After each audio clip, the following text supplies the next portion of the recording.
जयराम महतो रिजवान को दगा के लिए याद नहीं करेगा। मैं रिजवान भाई को संघर्ष के लिए याद करूँगा। बाकी वो जहाँ रहें, खुशहाल रहें। बस एक टीस रह गई, एक मलाल रह गया कि जाना ही था, हाथ छोड़ना ही था तो नॉमिनेशन से पहले छोड़ देते। मैं किस पे विश्वास करूँ? जयराम महतो इस छोटी सी आयु में बहुत कुछ सहा है, आगे भी सह लेगा। अपने नम आँखों को छुपाकर वो मुस्कुरा के बात कर लेगा, लेकिन रिजवान क्रांतिकारी को बद्दुआ नहीं देगा।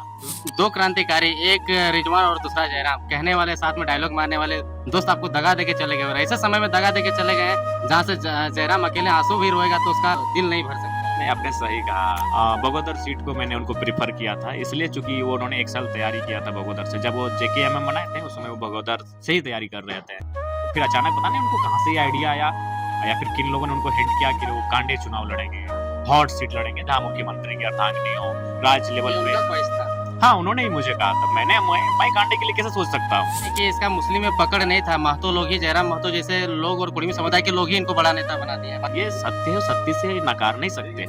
ये अगर जाना ही था तो नॉमिनेशन से पहले चले जाते। ये तो वही कहानी हुई ना अनिल भाई कि आपने शादी का कार्ड छपवा दिया है और निकल गए।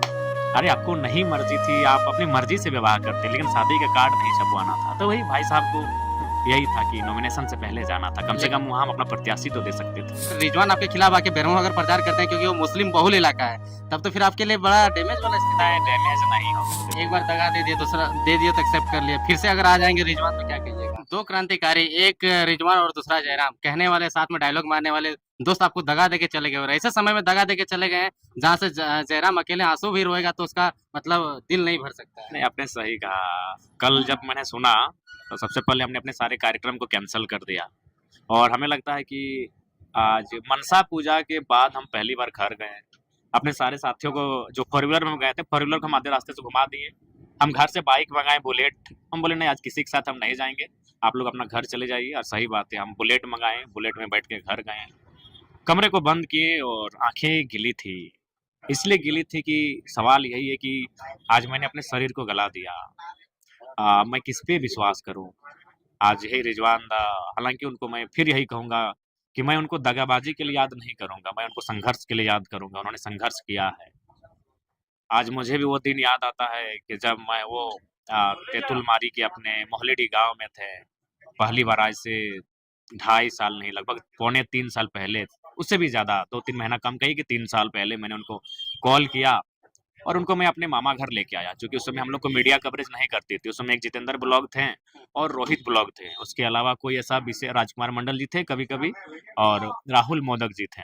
उसके अलावा बहुत कम ही ऐसे चैनल्स हैं जो हम लोग को दिखाते थे। तो मैंने मेरा पेज का चैनल वो ठीक-ठाक चलता था, अच्छा व्यूअर्स था।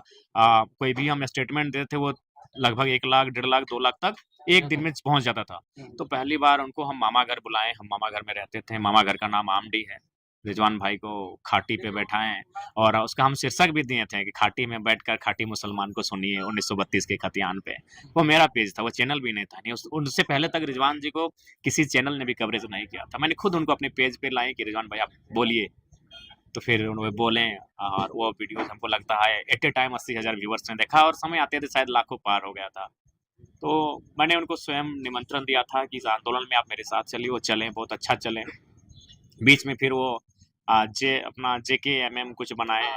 हाँ, उसके बाद उन्होंने अपने समुदाय को गोलबंद किया और फिर वो हमारे साथ आए। बाकायदा हम ही उनको लेकर आए। तो उस समय भी तो कटे हुए नजर आ रहे थे जब जेकेएमएम बनाए, उस समय भी आपने मर्ज कर दिया। हाँ, वो उस समय भी, उसके बाद हमने उनको लाया और यही कहा कि लोकसभा के चुनाव में आप हमारे लिए मेहनत कीजिए, विधानसभा का चुनाव आप तो लड़ेंगे ही लड़ेंगे। और बाकायदा विधानसभा का चुनाव उन्होंने बगोदर सीट को मैंने उनको प्रेफ़र किया था, इसलिए चूँकि वो उन्होंने 1 साल तैयारी किया था बगोदर से। जब वो जेकेएमएम बनाए थे, उस समय वो बगोदर से ही तैयारी कर रहे थे। तो फिर हम बोले वो बेहतर सीट है, वहाँ समीकरण भी बहुत सुंदर फिट-विट रहा है। तो मैं बोला फिर अचानक पता नहीं उनको कहाँ से ये आइडिया आया या फिर किन लोगों ने उनको हिंट किया कि वो कांडे चुनाव लड़ेंगे, हॉट सीट लड़ेंगे जहाँ मुख्यमंत्री की अर्धांगिनी हो, राज्य लेवल पे। उनका ख्वाहिश था। हाँ, उन्होंने ही मुझे कहा था। मैं कांडे के लिए कैसे सोच सकता हूँ? उनका घर बगोदर। हाँ, उनका घर मेरे ही विधानसभा टुंडी। टुंडी में पड़ता है, लेकिन बगोदर हाँ, में तैयारी कर बगोदर रहे में तैयारी किए थे, साल भर किए थे तैयारी और अच्छा तैयारी किए थे। हाँ। तो मैं गिरिडीह तक हार्डली गया था, चूँकि गिरिडीह मेरे कॉन्स्टिट्यूएंसी में आता है। हाँ। तो मैंने गिरिडीह लोकसभा में गिरिडीह विधानसभा उनको कहा था, क्योंकि वहाँ उनके समुदाय की आबादी भी 60,000 से ज़्यादा है, हमारे समुदाय भी कुछ ठीक-ठाक है रिटर्न में। हाँ। तो मैंने उनको गिरिडीह तक प्रेफ़र किया था कि आप तो बड़े नेता हैं, आप चयन कीजिए। और मैंने उनको गिरिडीह, बगोदर, गांडे मेरे दिमाग में नहीं था। तो फिर वो बोले नहीं हम गांडे से लड़ेंगे। तो फिर डिस्कस हुआ। तो हाँ, एक मजाक-मजाक में ये हुआ कि आप तो कुछ लोगों ने कहा कि अब तुम तोर से बड़ो नेता। चुनाव भर तो नेता रहो। कहले कैसे? ना तोय लड़ रहले मंत्री जी से, हम मुख्यमंत्री के अर्धांगिनी से। तो हम बोले ठीक है आप लड़िए। तो फिर वो वहाँ गए।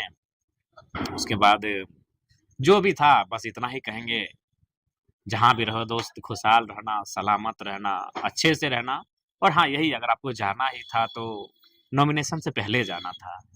मतलब मतलब वो पार्टी के लिए डैमेज कर दिया। हाँ, बिल्कुल उनको नहीं बुरा कहेंगे, मेहनत किए हैं। इतना जयराम महतो इस छोटी सी आयु में बहुत कुछ सहा है, आगे भी सह लेगा। अपने अपने नम आँखों को छुपाकर वो मुस्कुरा के बात कर लेगा, लेकिन रिजवान क्रांतिकारी को बद्दुआ नहीं देगा। लोग कहते हैं कि इसका मुस्लिम में पकड़ नहीं था, महतो लोग ही, जयराम महतो जैसे लोग और कुर्मी समुदाय के लोग ही इनको बड़ा नेता बना दिया है। बाकी ये उनका सत्य है, ये भी सच्चाई है, इसमें आप नकार नहीं सकते हैं। चूँकि आज उनको जो भी उनके व्यूअर्स भी हैं, वो मैक्सिमम जो है हमारे समुदाय से ही हैं।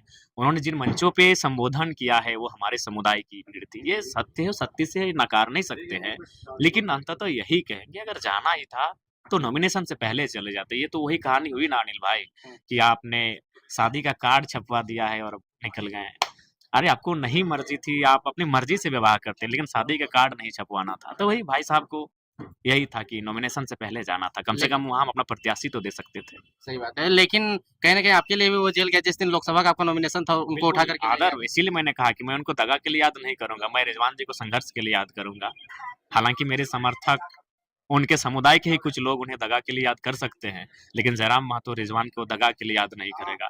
मीडिया मुझे 1000 बार अगर सवाल करेगी तो मैं 1000 बार यही कहूँगा कि मैं रिजवान भाई को संघर्ष के लिए याद करूँगा। बाकी वो जहाँ रहें, खुशहाल रहें।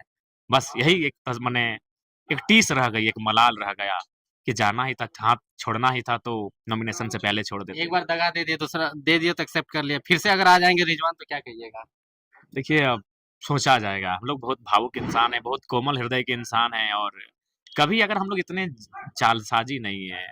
हम लोग हमें वो एक ऐसा केंद्र अध्यक्ष हैं जो आप पूछिए, हमारा मोबाइल का पासवर्ड हमारा एक पंचायत का सदस्य को मालूम है कि हमारे केंद्र अध्यक्ष जी के मोबाइल का पासवर्ड क्या है। बहुत सारे सीटों पे आपके कैंडिडेट जो दिए थे उसका रिजेक्शन लिस्ट जारी हो गया है। उस पर आप लोग क्या करेंगे? वहाँ पे तो आप कैंडिडेट आप दे नहीं सकते हैं। वहाँ पे हम लोग किसी को समर्थन दे देंगे कि कोई समर्थन से चुनाव लड़ेंगे। उनका जो भी सिंबल होगा, सिंबल को हम लोग समर्थन दे देंगे। बेरमो में क्या स्थिति है? अगर रिजवान आपके खिलाफ आके बेरमो में अगर प्रचार करते हैं क्योंकि वो मुस्लिम बहुल इलाका है, तब तो फिर आपके लिए बड़ा डैमेज वाला स्थिति नहीं, हो जाएगा। डैमेज नहीं होगा। डैमेज नहीं होगा, वो स्वागत है। वो डुमरी आए, बेरमो आए, आए कोई दिक्कत नहीं। अगर वो मेरे खिलाफ भी बोलते हैं तो हम उनको, क्योंकि उन्होंने संघर्ष किया है हमारे लिए, बहुत मेहनत किया है, लेकिन होता है पता नहीं उनको शायद फ्यूचर जो होता है वो एक दूरदर्शिता की सोच शायद नहीं देख पाए दूर तक जयराम महतो को। वो काफ़ी कुछ पल के लिए चले गए और वो जहाँ गए, हेमंत सोरेन तो अस्थायी नेता थे। आज अगर उनको ज़रूरत थी तो जयराम महतो की ज़रूरत थी। हेमंत सोरेन अस्थायी नेता हैं, 3 बार के मुख्यमंत्री हैं। उनके जाने, रिजवान जी के हेमंत के पास जाने या ना जाने से कोई फ़र्क नहीं पड़ेगा। लेकिन अगर जयराम महतो के साथ रहते तो बहुत फ़र्क पड़ता। लेकिन एक ख़ैर वो दूरदर्शिता की कमी दिखी उनमें और वो चले गए। जहाँ भी जाएँ खुशहाल रहें, सलामत रहें।